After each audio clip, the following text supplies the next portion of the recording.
오늘 말씀을 보면 6월절, 77절, 나팔절, 그리고 속죄일에 대해서 기록하고 있습니다. 우리가 민수기를 읽으면서 후반부에 가면서 하루하루 묵상할 본문의 길이가 깁니다. 그래서 이것을 다 읽어 나가는데요. 힘들기도 하지만 또 이 말씀을 차근차근 읽어보면 하나님께서 우리에게 주시는 또 은혜를 발견할 수가 있습니다. 어제 말씀과 이어지는 오늘 본문도 하나님께서 이스라엘 백성들에게 철저하게 예배를 드리라 라고 강조하시는 그런 말씀입니다. 우리가 묵상하고 있는 28장에서 5개의 예배가 지금 나오고 있습니다. 어제 말씀에서 우리가 살펴본 것은 바로 매일 드리는 상번제가 나옵니다. 첫 번째로 상번제. 그 상번제는 뭐냐? 바로 매일 아침 저녁으로 번제를 드리는 겁니다. 아침 저녁으로. 하루의 시작과 그리고 하루의 끝을 하나님 앞에서 예배를 통해서 시작하고 예배를 통해서 마무리하도록 명령하신 것입니다. 우리가 하루를 시작하며 말씀과 기도로 하나님께 나아가는 것과 같은 일입니다. 그리고 두 번째 나오는 것이 바로 안식일입니다. 안식일에는 특별한 제물을 하나님께 올려드리면서 거룩하게 그날을 보냅니다. 어제 우리가 받은 말씀처럼 신약의 성도들은 이 안식일 대신 주일을 거룩하게 지킵니다. 주님께서 부활하신 날을 기억하면서 거룩하게 그날을 하나님께 예배하는 날로 삼는 것입니다. 그리고 세 번째 언급된 것이 바로 초하루 예배입니다. 이 초하루 예배는 뭐냐? 한 달이 시작되는 매월 첫 번째 날에 하나님 앞에 예배를 드립니다.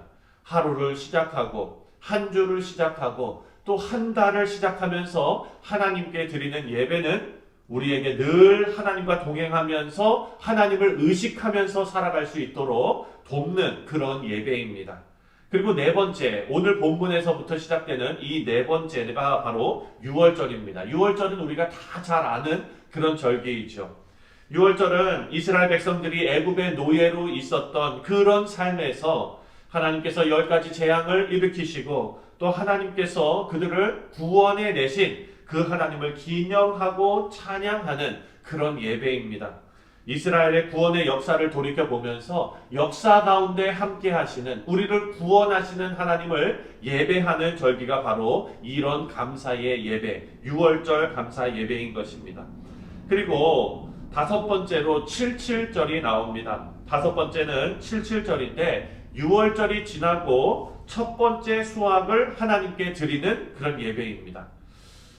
우리가 첫 번째 수확한 것을 하나님께 구별해서 드리면서 하나님께서 우리의 삶을 책임져 주시는 것을 감사하는 그런 의미가 있습니다.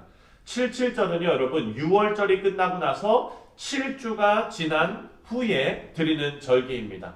자, 그렇다면 6월절이 끝나고 나서 며칠이 지난 후에 드리는 예배일까요?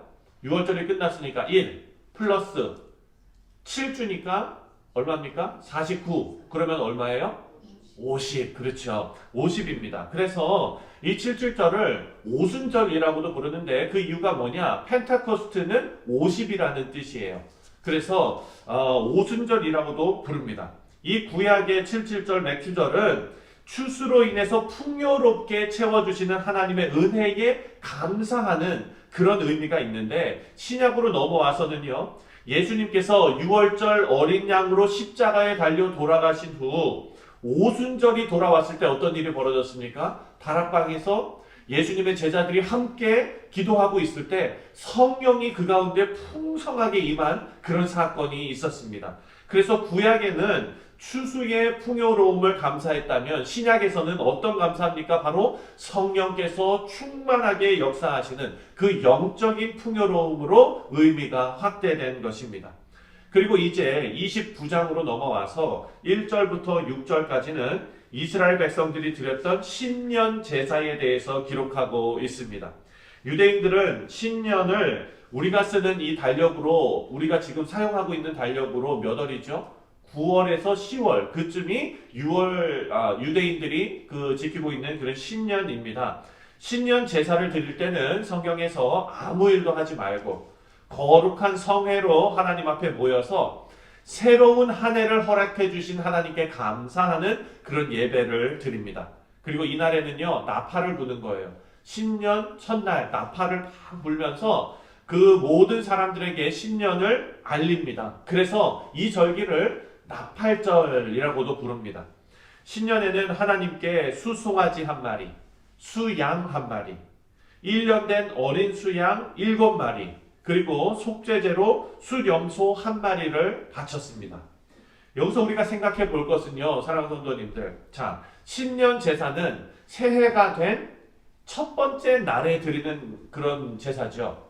네, 그때 수송아지 한 마리, 수양 한 마리, 1년 된 어린 수양 7마리, 그리고 속죄제로 수염소 한 마리를 바쳤어요. 그렇다면 첫 번째 날에 신년 첫 번째 날에 이 지금 나팔절에 이 제사를 드려야 되는데, 그날 아침에 상번제, 매일 아침과 저녁에 드리는 제사는 스킵했을까요? 생략을 했을까요? 아니면 그대로 했을까요?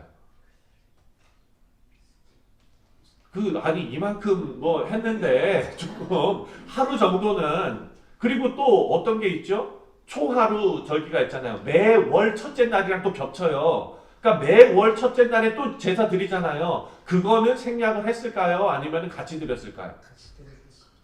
참 이게 그러면은 그 하루에는 3번을 해야 되는 거 아니에요. 오늘 29장 6절 말씀을 함께 한번 읽어보겠습니다. 29장 6절 시작.